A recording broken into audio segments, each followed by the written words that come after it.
Here in East Texas, every story matters, and Wright Team Services is here to help you tell yours. From grant writing for local schools and nonprofits to social media, press releases, and website content for small businesses, we're proud to serve the people and communities right here at home. Clear, professional, effective. If you've got something to say, we'll help you say it right. Wright Team Services, serving East Texas one story at a time. At Stiles Electric, we believe in doing the job right every single time. Since 1999, we've built a reputation for being reliable, professional, and experienced across commercial projects throughout East Texas. And right now, we're growing. If you're an electrician or looking to start a career in the electrical trade, we want to hear from you. At Stiles Electric, you're not just another employee, you're part of a team that takes pride in its work and its people. Join a company where service speaks for itself. Apply today and power your future with Stiles Electric.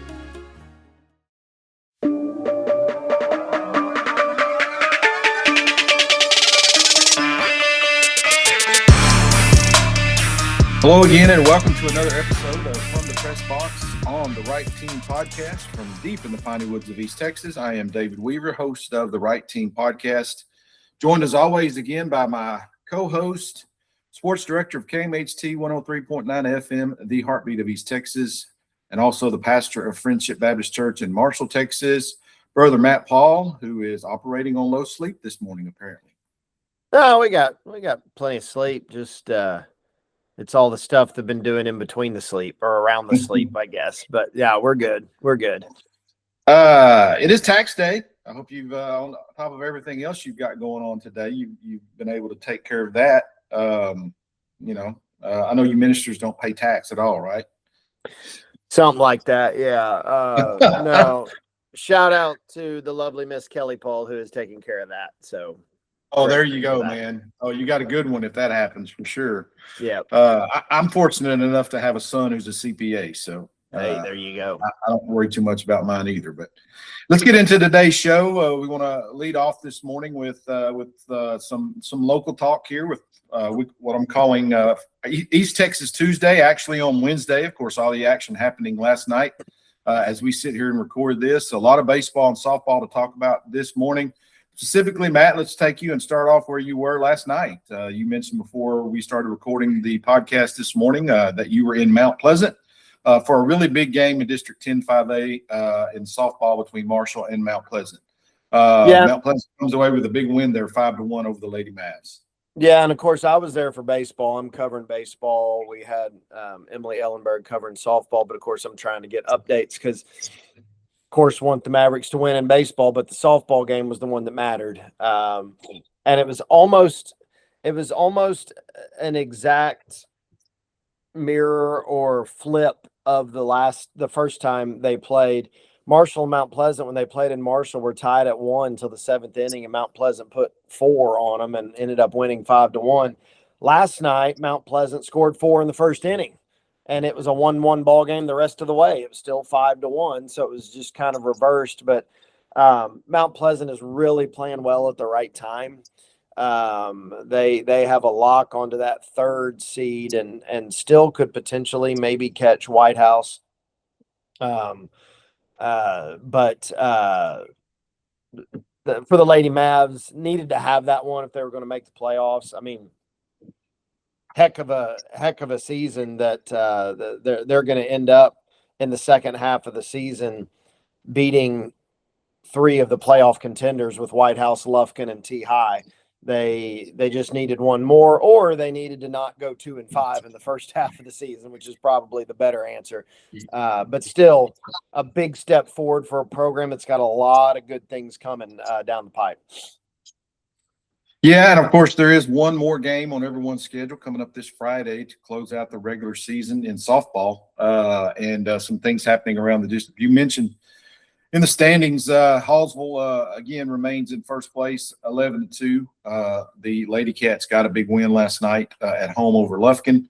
And you mentioned White House and Mount Pleasant. It's interesting there. Of course, Hallsville closes out the season on the road at White House on Friday night. White House could still end up tying. It's kind of a weird deal. White House could end up tying Hallsville, or perhaps due to tiebreakers, maybe slipping to that third spot. Right. Yeah. They do have a head-to-head over Mount Pleasant, and so that would probably keep them. That probably keeps them, I would think, since they won both regular season games, I think, over Mount Pleasant. That puts them pretty much solid, at least in the 2 spot. The way I'm looking at it. Yeah, that seems like it. Yeah, but Mount Pleasant for sure has locked down a playoff spot in that 3rd spot, and then you got, of course, coming in battling for that final spot there, Texas High, Lufkin, and I'm guessing the Lady Mavs are still in this thing. What's your take on that? As far as it's a 3-way tiebreaker, possibly. Probably not. I didn't see what happened last night. So you said Hallsville beat Lufkin. Hallsville beat Lufkin. Let me see what Texas High did. I think Texas High also won. Then they did. They beat Jacksonville 26-1. That eliminates Marshall because both Texas High and Lufkin are 7-6, and they play each other. So somebody's moving on. That's essentially a playoff game in the regular season right there. Yeah. Okay. Well, 3 spots are locked up, and then you got that final spot there between Texas High and Lufkin. So, according to the standings I'm looking at here on Texas High School Softball.com, Lufkin and Texas High have played 1 less game than everyone else. So they should both be 7-6. Yeah, they're 7-6, and it shows Marshall is 7-7. Yeah, because Marshall's bye is this weekend, so they haven't had their bye yet. That explains that. Okay. Yeah. All right. So their season is actually over, and yes. and that has them sit in the clubhouse. Probably, well, we know now a little bit out of the race. So again, really good, solid second half, but it just goes to show you when the district lights come on, you got to be ready to play from the very start, and they got off to a slow start, and that's ultimately what's going to hurt them here at playoff time. Yeah. Big games going on across the diamond, as you said, in baseball around the district, particularly here locally for me. Lufkin actually came and visited Hallsville last night. The Bobcats, they were both tied in the standings going into last night. Well, Hallsville comes away with a tight 3-2 victory over Lufkin there at home, and so Hallsville now moves into a tie for second place in the district standings with White House, again with a game against White House coming up this Friday. Mount Pleasant is leading the district fairly comfortably by 2 games right now going into, again, they have another week, I believe, in the baseball season. They play an extra week there past the ladies before their playoffs start. So a little bit of a logjam, Matt, at the 4th spot. Texas High and Lufkin are now tied for that final spot, and everyone else is out of the race. So really only one more thing to decide. Well, I guess technically you've got 4 teams basically vying for 3 spots, all within a game of each other. Yeah, and here again in baseball, Texas High and Lufkin are playing Friday. So it's a big one in softball. It's a big one in baseball. And I did want to mention here before we move on, some big things going on in the 19-2A ranks, which is another district you and I are particularly interested in. Elysian Fields leads that district on the baseball side, of course, with a 10-1 mark. Got a really big win last night over Harrison County rival, 1-0. John Beavers, their ace, tossed a 1-hit shutout another gem at a pretty good baseball team, Harleton themselves. So EF right now is clinging to a 1-game lead over Beckville. They got a 2-game lead over Harleton as they, again, enter into their final 3 games of play or week and a half of play. Yeah, kind of an epic game there. EF has had a flair for the dramatic, and some point we're going to see how this baseball goes, but you and I need to break down what has to be considered a banner year for Elysian Fields athletics, and Nunu Kennedy, of course, at the center of that. But Harleton was undefeated heading into that series with Beckville last week. They've lost 3 in a row now, 2 of them by 1 run, 2 games that could have gone either way. They need a bounce back at home Friday against Elysian Fields. But Elysian Fields right now, not only in first place, but they're currently 3-0 against the teams that could catch them, which bodes well for tiebreakers. So we'll see how that all shakes out as that series wraps up Friday. Apparently Overton is in that final playoff spot there and 4 spot there, 5-5, with looks like a game and a half lead over Union Grove for that spot. So still some things to be decided toward the bottom end of the standings, but yeah, pretty good season for EF. That kind of sounds like to me we might need to see if we can get Coach Maines on the podcast as a guest. I'll see if my producers can get to work on that. I mean, heck, football and both basketballs and now baseball, and they had some success in track and golf or tennis and golf and track, and I think volleyball may have. I mean, it was just everywhere, every sport.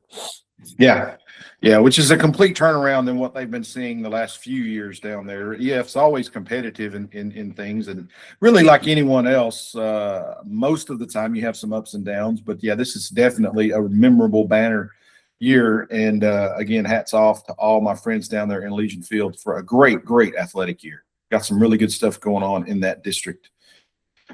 Okay. Well, the playoffs are around the corner, as we just mentioned. Again, the ladies have just one more game to go in their district schedules, and then Matt, we're talking about by district softball next week, and then baseball then a week after that. Man, I was thinking about it I've actually been thinking about it several days on the school bus, but as of tomorrow, we have 5 weeks left in our school year, and we're counting down the days.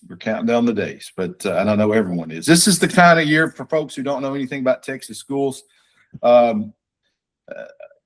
STAR testing started last week or yesterday, and so once you get past the STAR test, it's kind of a limp to the finish with everyone running as fast as they can, if that makes any sense at all, because now you're just filling in days to try to get to the end because the testing's over. So it gets really hectic around my house for sure this time of year, because everybody's just kind of looking for that final date, and it never seems to get here fast enough.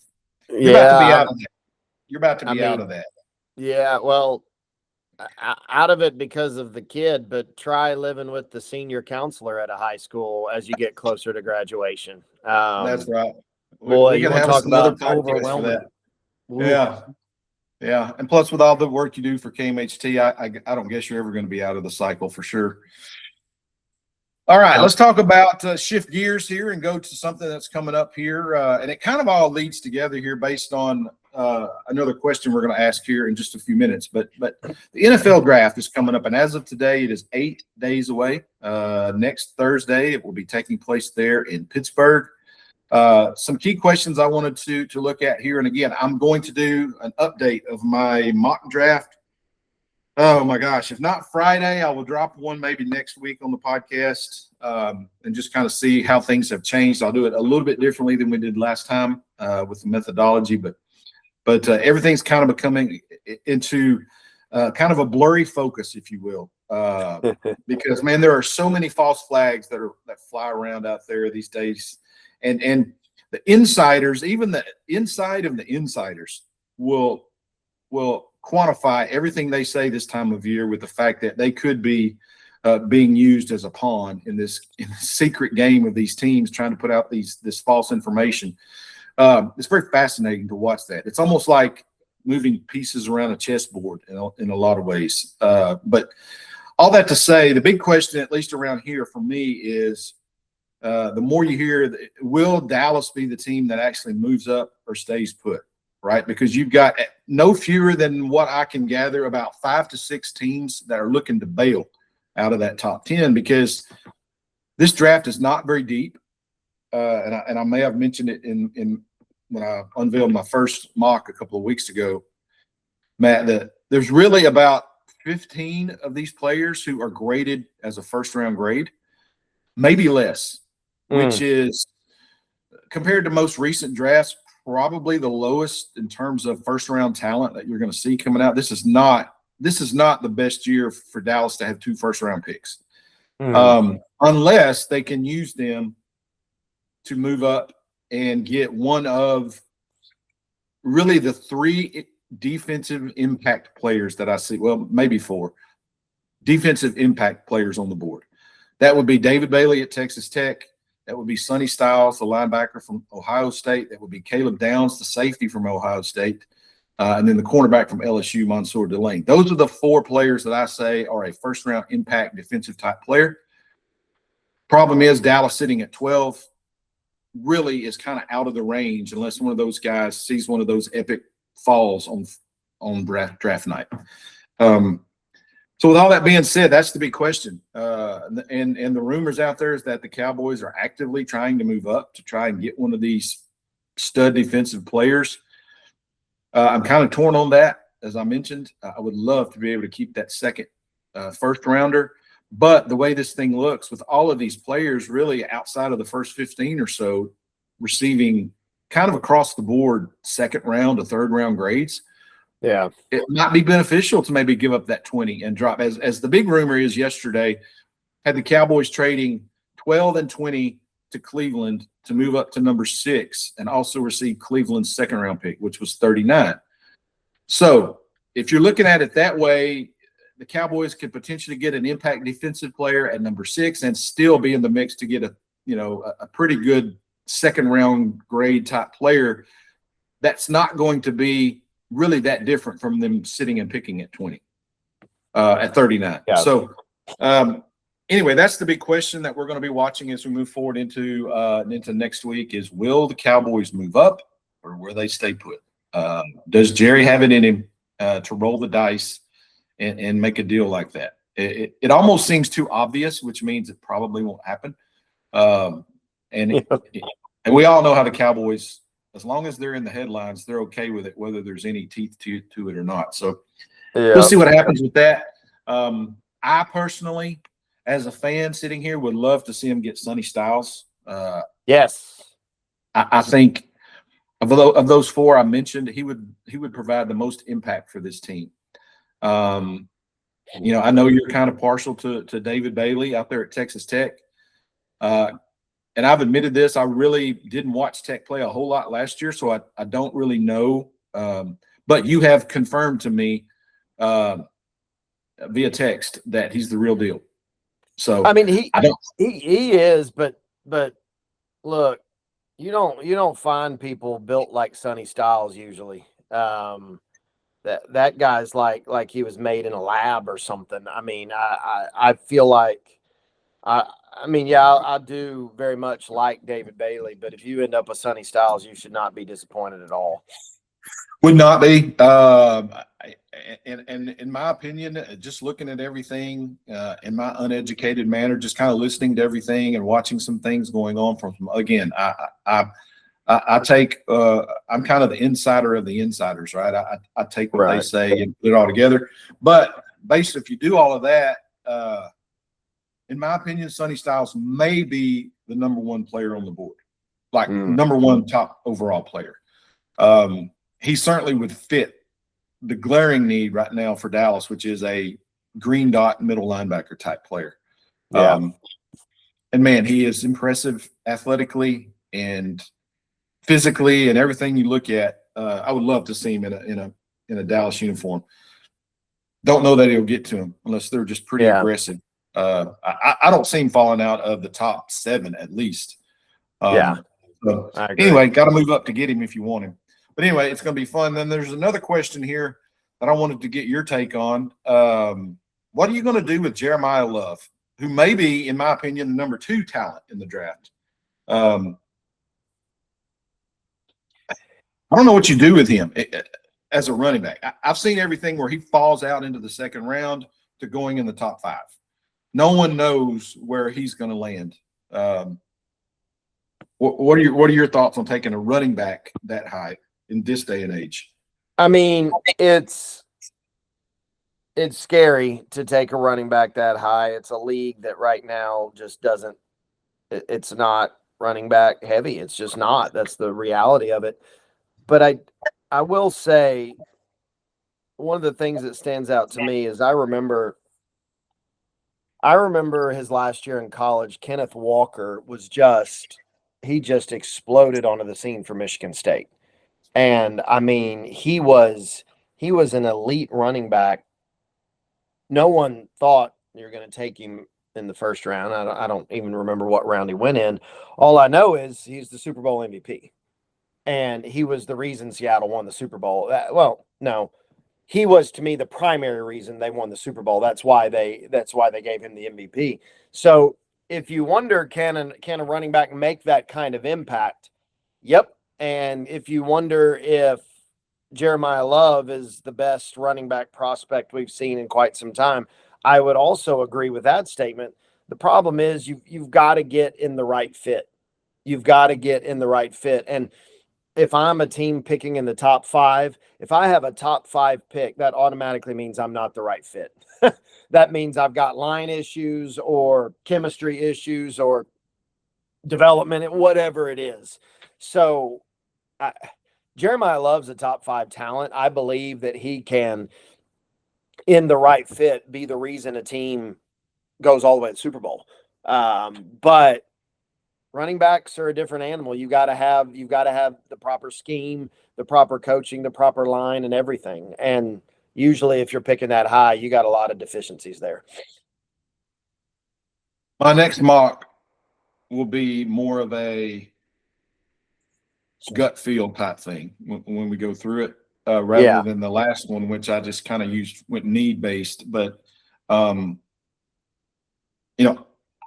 if he doesn't go, let's say you're Tennessee and you're on the board, which I think Tennessee at number 5 is going to go a defensive player. I mean, they've got Robert Saleh as their new head coach, defensive guy.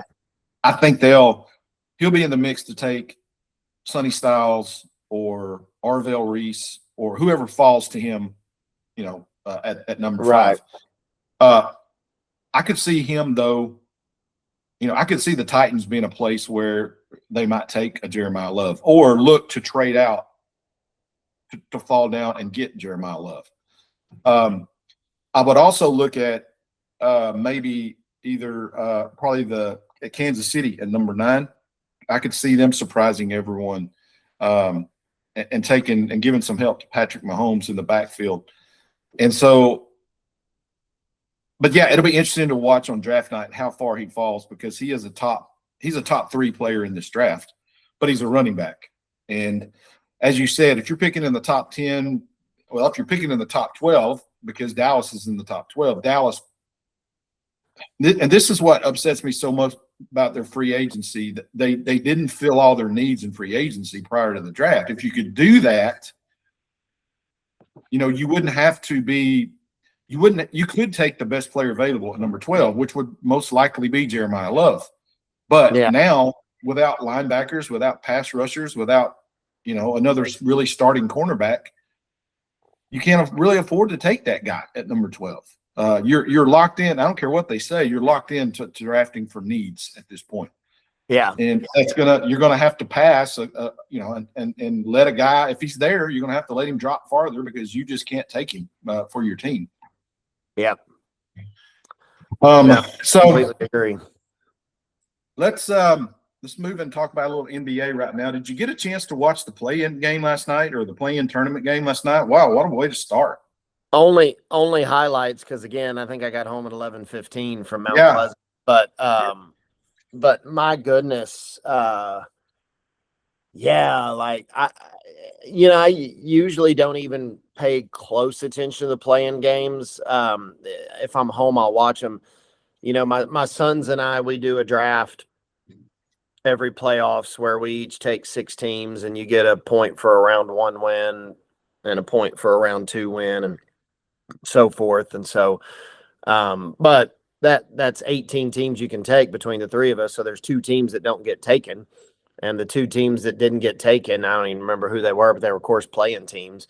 I think one of them that didn't get taken was the Blazers, and they won last night.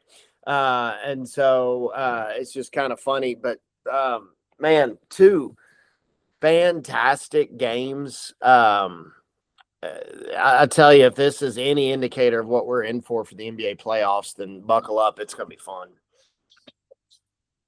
Well, that leads us perfect segue into our question of the day here in our NBA talk is NBA playoff weekend underrated? I am not the NBA savant that you are. Especially when the Mavs aren't involved, which they aren't. They haven't been for 2 years.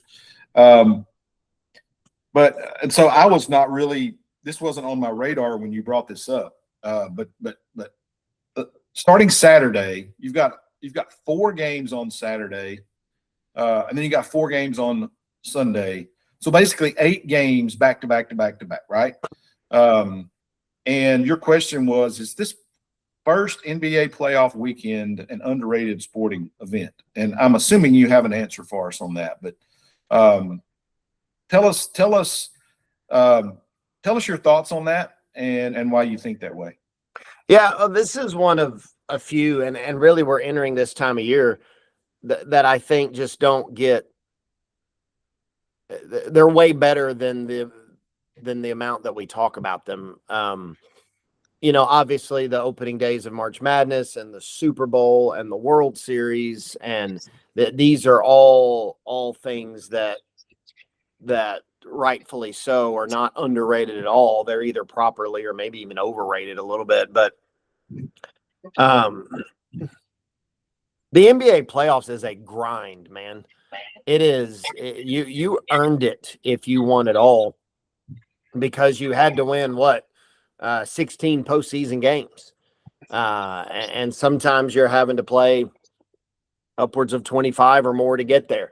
And so what I love about the NBA playoffs as a whole is that we're going to start in mid-April. We're going to have 2 months of postseason action. I mean, there is always something good to watch, and what's so great about it is you're going to start every night. What I love about the NBA playoffs, every night I come home from work, there's at least 2 playoff games on every single night. And the reason I say it's underrated is one of the beauties of NBA playoffs is it's a series, and you get to know each other. And I know baseball has that too, but in baseball, players aren't jostling, shoving, pushing, grabbing back and forth for potentially 7 games. It gets heated. But this opening, seriously, you can just plop down Saturday and watch if you're a basketball fan, and then you can do it again Sunday. There are some really good opening series every time. Even the first round, for some of the better teams, like Nuggets, Timberwolves, those 2 teams were in the Western Conference Finals a couple of years ago, and they're meeting in the first round. There's a chance that the 76ers are going to play the Pistons in the first round. 76ers got a lot of playoff experience. The Pistons kind of new to the game here. How are they going to respond? Even some of the 1-8 matchups look really good. But yeah, I mean, if you like basketball, last night showed that NBA playoff basketball is very different than NBA regular season basketball. There's a whole different level of intensity, and you get to just watch that back to back to back to back each night for 2 months. It's good stuff. Yeah. There's used to, and again, Mavs haven't been a factor for a couple of years, but you go into those grueling 7-game series, and it's almost like you've been playing forever in those things. You play 7 games potentially, and it feels like you've played 25 in those 7 games, because, as you said, there's constant back and forth, the physical play, the constant coaching moves and adjustments you make from game to game, and those things are about as fascinating as the games themselves if you follow coaching, right? I mean, and you kind of get into the intricacies of a game, and there's so much that goes into all of that in a short series or a 7-game series that really brings in everything that you see in the regular season and compacts it together. Yeah. And so I agree with that. I like that way better than I do just the one and done play-in games or a football playoff game, which it's you either win or you lose one game and you move on. There's something about a best 4 out of 7 that kind of captures our attention. But I agree. I mean, it's like me. It's like I had forgotten that those games were actually set up that way this weekend. Yeah. I mean, it's kind of a mini NCAA tournament first round. Is what it is. I mean, you get 4 games a day. You can sit in your couch all day long and watch it. and all, it's college football Saturday, it's NFL Sunday, it's like that all together, all in one. But yeah, great question that you asked there. You did ask me my top three and I kind of started thinking here, and we've already mentioned it, to me at least, as an underrated sporting opening day, if you will. That's the opening day of college baseball. Yeah.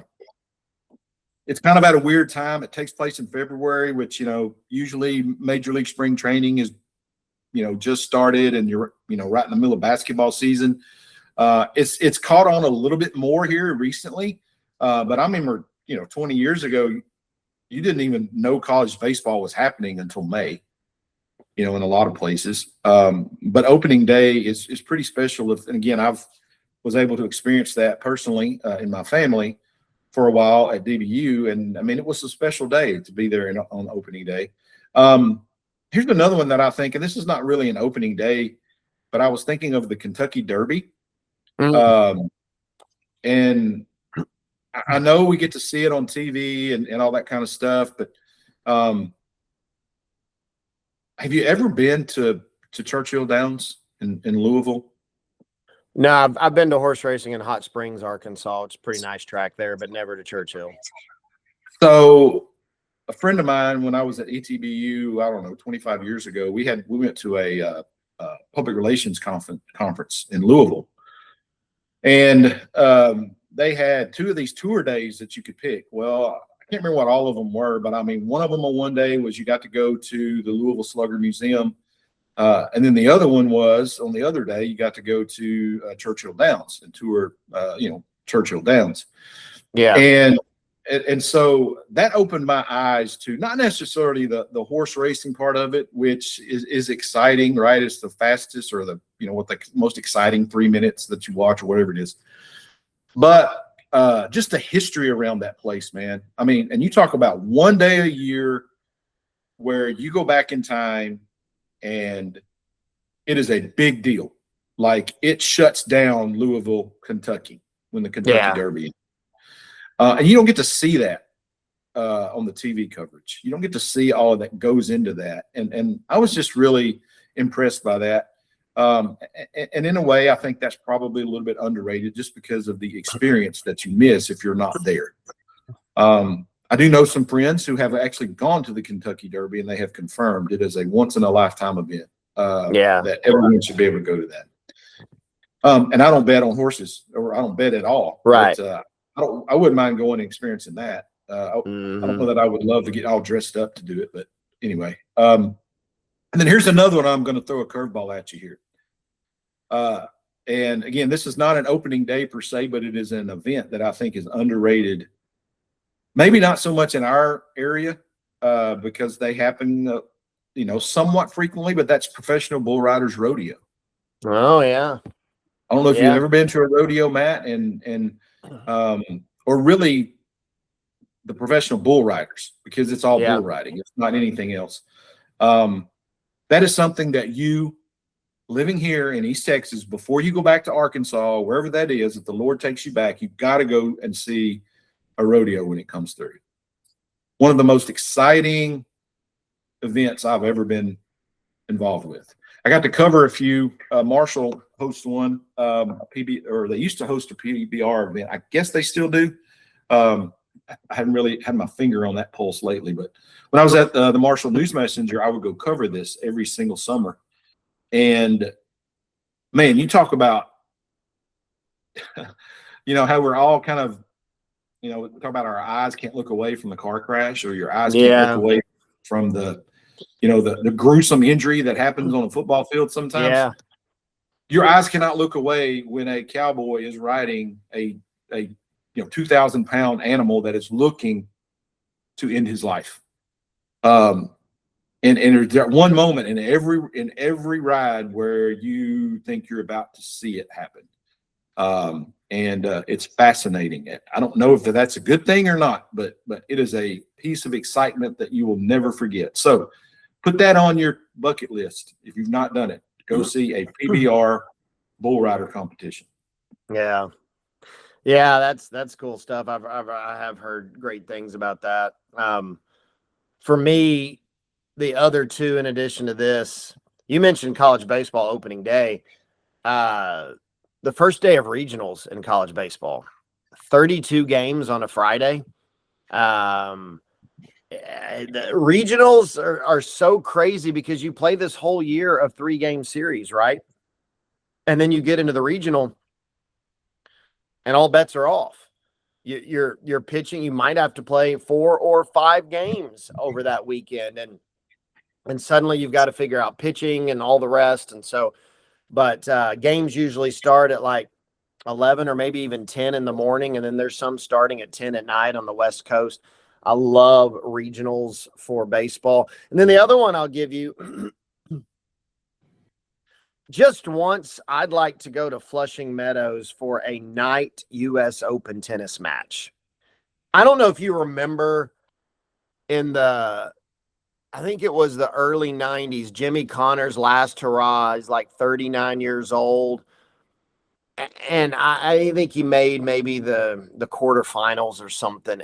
But it was the crowd, everything was so electric, especially when an American player is playing at night in New York in the U.S. Open tennis. That is something that I don't watch a ton of tennis. I do tune in, but if there's U.S. Open on a Thursday night and one of our American players is playing in it, man, I'm going to tune in because it's going to be live. It's going to be cool.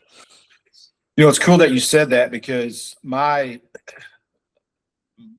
one of my 3 came down to that and the Sunday championship at the U.S. Open in the fall. Yeah.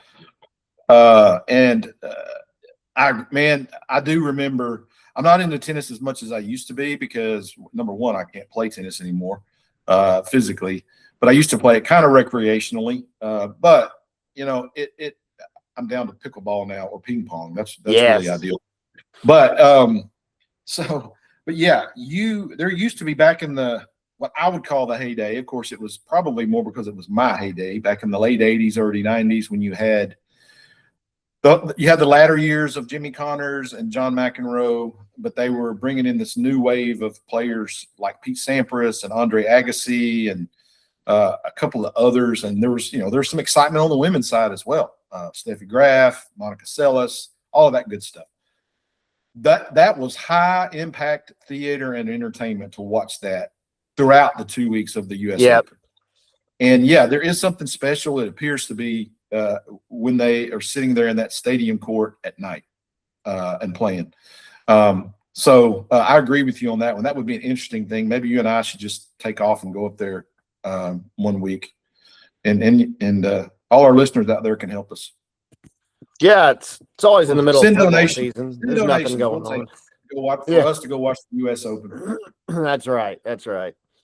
Before we get out of our NBA talk this morning, I did think of a question late last night, and it's kind of been on my mind. And I heard his press conference, and this really hit me. And I'm kind of torn by this, but I want to get your thoughts on it. Should Jason Kidd be fired as head coach of the Mavs? What's your first thought on that question? No. Look, you get to the finals and then your management just completely pulls the carpet out from under you and you commits. Oh, that's the only word I can use. The worst trade in NBA history. When that trade happened, you were committed to a 3 to 5 year rebuild. You just were. That was the reality of it at best. And so, you're in, if you count the midseason trade as year 1, you're about to move into year 3. And obviously you lucked out getting Cooper Flagg and you got a shot to get somebody really good this year. But if the Mavs get healthy, if they get a good draft pick, get healthy with like Derek Lively, if Kyrie's back or whatever, if they are still down here in the lottery next year, sure, we can talk about it.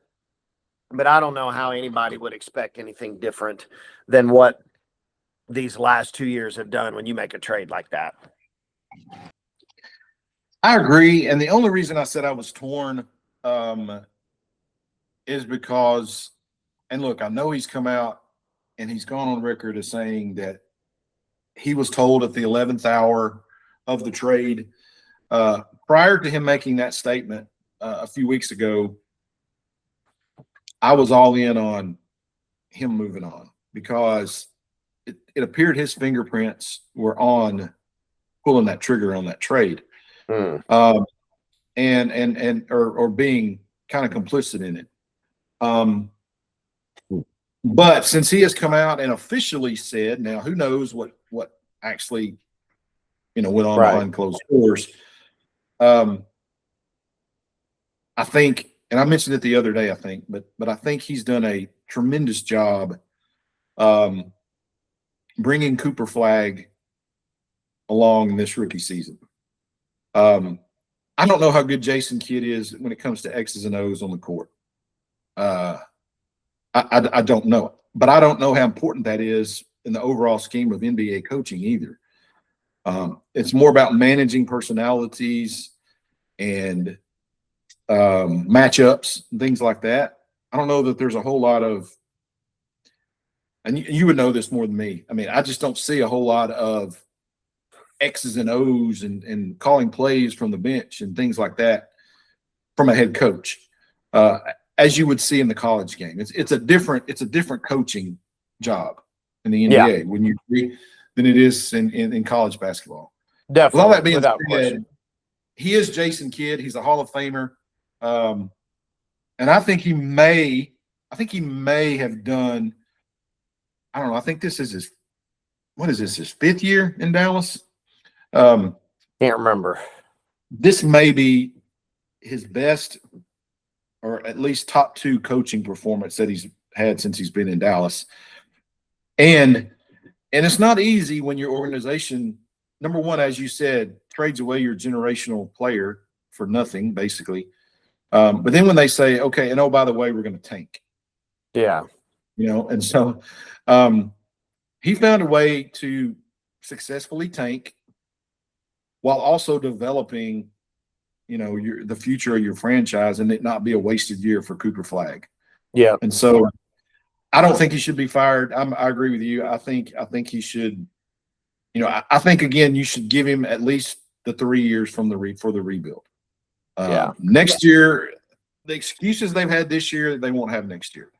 They're going to get that second first-round pick. And here's another thing that it's easy to forget. The Mavs actually have 2 first-round picks this year. It comes late in the first round, I think 29th or 30th. But there's going to be a serviceable player there for them to take. And so they're going to get 2 first-round players to pair with Cooper Flagg, and they have money to spend in free agency. And as you said, Kyrie's coming back, and a couple of these other young players that have developed. Did you see Ryan Nembhard had 23 assists the other night against the Bulls? That was wild. Scored 15, but he was 1 rebound away from a triple-double with a 23 That's assists. crazy. That game was kind of crazy. Anyway, it was the finale, and they were just looking to get out of there. It more resembled the final score. I think was 147 to 128. That's like an old All-Star score. Yeah, it is. There wasn't a lot happening in that one. That's good for defensive basketball coaches to watch. But all that being said, yeah, I agree. I think he belongs there. I think he's the coach for Dallas. I think he should stay there. I'm kind of partial to him because, he is an old Mav. So, but there is some chatter out there that he's on the hot seat. There's also chatter that says he could be their next GM. So who knows who to listen to. But I do not agree that he should be your GM. I think he's better for your organization to be on the bench with you. So, yeah, I'm with you on that. That's my take on that question. Let's move on to the back page. What you got for us this morning? Did you see Lehigh and Coppin State baseball yesterday? Lehigh set a D1 record by scoring 20 runs in the first inning on Coppin State. They did it with only 3 hits. There were lots of walks and hit batters. They scored all 20 runs before the second out was recorded. And then the next 2 batters got out. which I mean, it's just laughable, obviously, and it's fascinating to see any kind of record like that fall when sports have been around as long as they have been. But I don't know. It's just there's no sport out there that when one team is really bad, that's worse to watch than baseball. Because they got to throw a strike. You know, basketball, you can call off the dogs and not pressure them or whatever. Football, you can put in a bunch of subs and just, not blitz or whatever. But in baseball, when they're out there, they've got to throw strikes. And if they can't throw strikes, you can't move on with the game. And so, anyway, the final was 38-6. Lehigh won, but 20 runs in the first inning. And you and I have watched a lot of baseball, especially high school baseball, youth baseball. You've been there on the sideline when a pitcher can't throw pitches. It's miserable, man. Time stands still. It's terrible. Yeah, and yeah, I've been there. And the thing is, as a coach, when you know your kid, and I used to get upset when high school coaches would yell at a pitcher, throw strikes. Yeah. You got to throw strikes. And I'm like, do you not understand that that's what he's trying to do? He just, for whatever reason, he can't do it. That kind of leads into I don't know, did you have other stuff? No, that's it. That's a perfect segue into my what I had here with the Rangers last night. So they go out to Oakland on Monday, or Sacramento rather, and defeat the A's 8-1. Offensive explosion, right? Then of course they come back last night and get beat 2-1. Score a run the first inning, don't score the rest of the way. Did you see Mackenzie? Well, you were probably traveling, but Mackenzie Gore, who has arguably been Texas's best pitcher in the early going this year. Yeah. He got to a point in the fifth or the fourth and fifth innings, Matt, he could not throw a strike. He walked 6 batters in 2 innings. And that's the maddening thing about baseball, that you can see a guy who coming into that game has been dominant in every start. And he started out last night 6 up, 6 down in the first 2 innings. And I was thinking, I know you're not supposed to think this, but I was thinking he's got no hit stuff tonight. Yeah. And he threw a couple of curveballs that were just unhittable, like unfoulable. I mean, and they were strikes. I mean, you just as a hitter, you just stand there and know that you have to take it. And then it completely got out of hand with him. He just could not. He none of his pitches, he could not throw a strike. He couldn't find anything he could be comfortable with. And so, yeah, I mean, you can sit there and watch it. I mean, you can see Lehigh and Coppin State, and you're thinking that, but I'm seeing it at the major league level, and there's no answer to it, right? I mean, it's like you want the manager to go pull him, and it's like, well, why are we going to pull our guy in the third inning when he's given up 1 hit? Well, he's walked 6 guys. Yeah. And so it is. We were talking about the golf swing the other day, and you don't realize it until you've been close to it, how difficult it is to take a baseball and throw it and hit your spot. And it gets more competitive and tougher to do as you move up, obviously, right? You go from high school to college to pro baseball, major leagues, and those guys are doing it at the highest level. And even they still have those moments like Mackenzie Gore had last night, to where, hey man, you can't find the strike zone, and you really have no answers for it, because if you did, it wouldn't be a problem. He tried for 3 innings. He basically tried for 3 innings to find his find the strike zone again, and he couldn't do it. He just couldn't do it. It's fascinating to watch what goes into that. And the pitching coach goes out there and the catcher goes out there, and you're like, what are you going to tell him? It's crazy. But yeah, that's brutal to watch, man. 20 runs in the first inning. Ooh, my gosh. At some point, when do you turn the TV off? Yeah. Yeah, that's crazy. But talking about the Rangers here, I have them here. I wanted to kind of point this out, and this may be something we talk about as we move on through the season, Matt, but there is an obvious issue with their home ballpark as opposed to when they go on the road.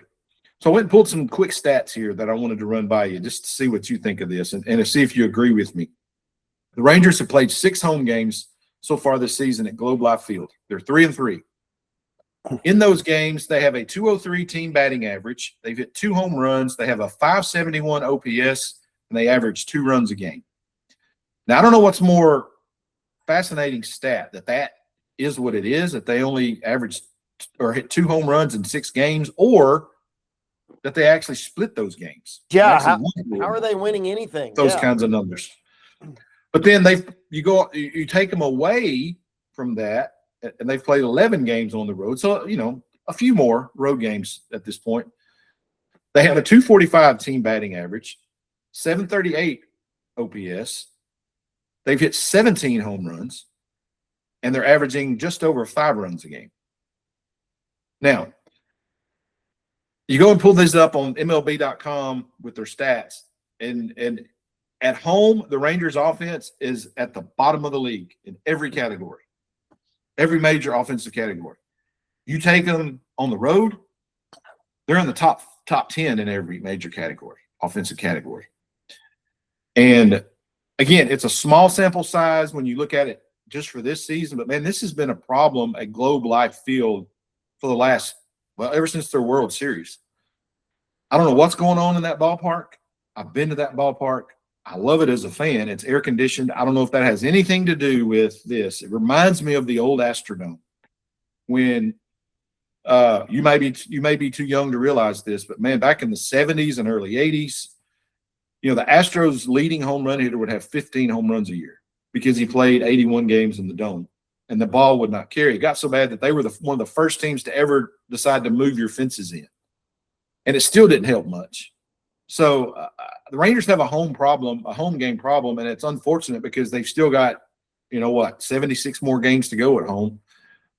That might be the ultimate thing that keeps them out of the playoffs, is the fact they got to play all those games in that place.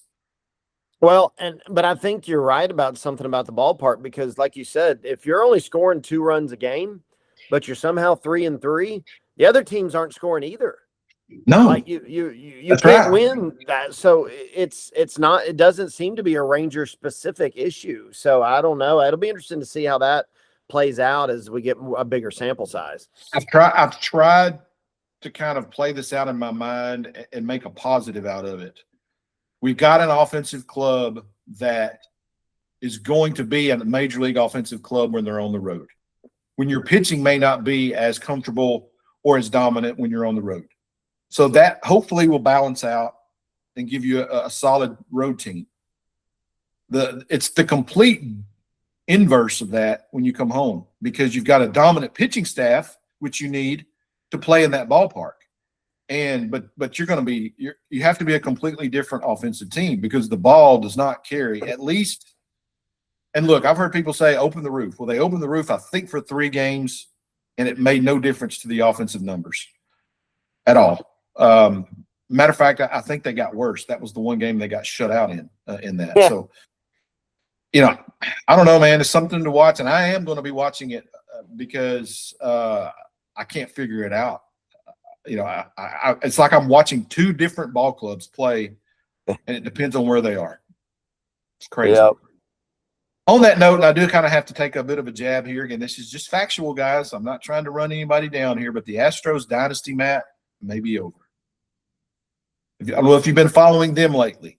They did snap an 8-game losing streak last night. So, hey, congratulations, H-Town. But as of today, they have the 2nd worst record in the American League by a half a game. And their road record, they've played 10 road games already this season. They're 1-9 on the road. Wow. Again, very young, very early in the season. And the good thing for them is that no one in the West appears to be running away with this thing. So they're only, I think, 2.5 games out of first in spite of having that terrible record so far. But, man, this doesn't seem like the same Houston team that, from 3 or 4 years ago and certainly 10 years ago that everyone was afraid of. Certainly, I believe their dynasty may be over. Well, it's a They lot of need new faces. Need louder trash cans down there at Enron / Minute Maid / Dakin Park, whatever it's called now. Okay, and then one more thing here before I close out on the back page here, and we're going back to the local ranks here. I wanted to mention Cara Sims. Everybody around here knows Cara Sims from Elysian Fields. She's won every state championship, I believe, that she's been eligible for, except the 800 last year. Right. And but she triple dipped at the district meet again last week as the district champ in the 800, the 1600, and the 3200. Now think about that. I'm trying to do the math in my head. I believe that's 5,600 meters. It is. That she ran in one day. I think it's a one-day track meet. So I'm thinking you have to run these all in one day. So, and she set district records at all three of them.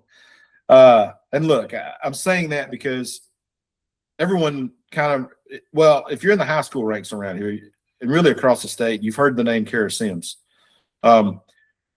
Two-time cross-country state champ. She won, this is her third year. I mean, yeah, she's won back-to-back state championships in the 1600 and 3200. Going again for 3 in a row now here in a month or so. And she'll be running the 800. And the reason I mentioned that is that I asked her last year, I did an interview with her, back in the fall. And she's a great kid to talk to. I mean, just very mature, and she gets out a lot from her parents. Just great people, Sims. But when Cara, of course, is going down to the University of Texas at Austin. I mean, she's going to be competing at the highest level that you could possibly compete at in track. But I asked her, it was kind of funny to me last year because in May, of course, she went down to the state meet and she ran all 3 of these events at the state meet. And it was a messed up schedule. They had some rain and everything. Yeah. So they had to move things around. And I've never run distance. I hate driving distance. I mean, I barely walk, 800 meters a day, much less run it. And so I asked her, I said, first of all, how do you train for something like that? And B, she finished second in the 800. And she told me this to my face. She said, well, the 800 was in between the 1600 and the 3200. And it's really not my best race or my favorite race. So I just ran it for funsies. Yep. And she ran it for funsies at the state meet in Austin and finished second. Makes me wonder and I got to ask her this at some point before she goes to Austin, but is she going to treat this last one as a funsie, or is she going to go at it? Because if she does, I mean, whatever money I got that I don't bet, I would put on her to win all 3 of those races. Yeah. But anyway, that's just a little shout out to Cara Sims again. Triple district champ in the district runner in the district distance races there in 19-2A. And man, there's going to be some long distance runners in that district that are going to be glad to see her graduate. Agreed. You're right. Because that will open up the competition again. Coaches I know you've as interviewed well. her too. She's a great young lady, and she's got some Olympic in her background. She had an uncle that ran in the Olympics, and I've asked her that too, if she's going to run in the Olympics. And you can kind of see the twinkle in her eye without committing to it, So anyway, be interesting to see if she actually will be running in the Olympics one day. Yeah. So, anyway, congratulations to Cara. And again, they had all kinds of stuff going on down there in EF at that track meet. Pretty good. Again, we talked about their success earlier. It extends to track as well. Yep. Okay, final word for today comes from John 16, verse 33. I know you know this one, Pastor. It says, I have told you these things so that in me you may have peace. You will have suffering in this world, but be courageous. I have overcome the world. I don't know about that. Look, I want to avoid controversy as much as we possibly can that doesn't involve sports. Sure. Right. On this podcast. And there were some things that have happened around our world and in our country the last couple of days that really had me tempted to break that and put you on the spot this morning. But I didn't want to do that. I want to keep it positive. And this was the verse that always brings me peace in the middle of the craziness that we live in. And so here it comes down to this, and we're going to close our podcast today with this. It's just that, our hope, and you and I believe this, our hope is in Jesus Christ. That's right. We don't put our hope in any other man, woman, child on this earth. We don't do that. Jesus is the way, the truth, and the life. So no matter what you're facing today, if you're a little bit upset, or if you get whatever you read on the news or see on, my gosh, stay off the internet right now. Stay off X. But just know Christ has overcome that. He's already overcome it. You're not held in bondage to it anymore. Bad things do happen to good people, right? I've seen that in my own life the last couple months, to be honest. And we're promised that this world is chaotic, and it's going to get more chaotic every day. But as Jesus says, be courageous. There's another translation that says, be of good cheer, right? Yep. And so that's how we handle the pressure, the fear, the doubt that the world throws at us every day. You don't have to live in that world because Jesus has already defeated it. So my call to you, my final word to everyone out there listening today, if you're listening, trust in him today. Give all your hurts, all your fears, all your doubts to him, because, and I know you can attest to this as well, Matt, that Jesus not once has ever let me down in 56 plus years. Not one time has he ever let me down. So I'm going to trust that in his victory today. Yep. Amen. He is Matt Paul. I am David Weaver, and this is from the Press Box on the Right Team podcast. If you enjoyed our show, be sure to like and subscribe wherever you get your podcasts. And don't forget to check us out on YouTube at the Right Team Podcast. You can also follow us on Facebook for additional content updates that you don't want to miss. Stay tuned, subscribe, and don't miss an episode. We've got something for everyone on this podcast. Once again, a big thank you, as always, to our sponsors, Styles Electric and Right Team Services. We truly appreciate your support. Also want to thank our Right Team family of school districts in Elysian Fields, Karnak, Hallsville, and Smackover, Arkansas, for also helping make all of this possible. Thank you for listening and supporting us right here from the heart of the East Texas Piney Woods. Until next time, as always, keep writing your story.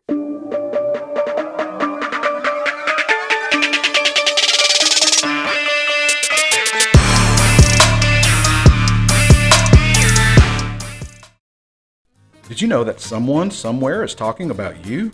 Yes, your school district, your business, your church, your nonprofit group is always the subject of a conversation somewhere. Maybe it's Facebook gossip, maybe it's talk around the water cooler, maybe it's written in a newspaper or a blog somewhere.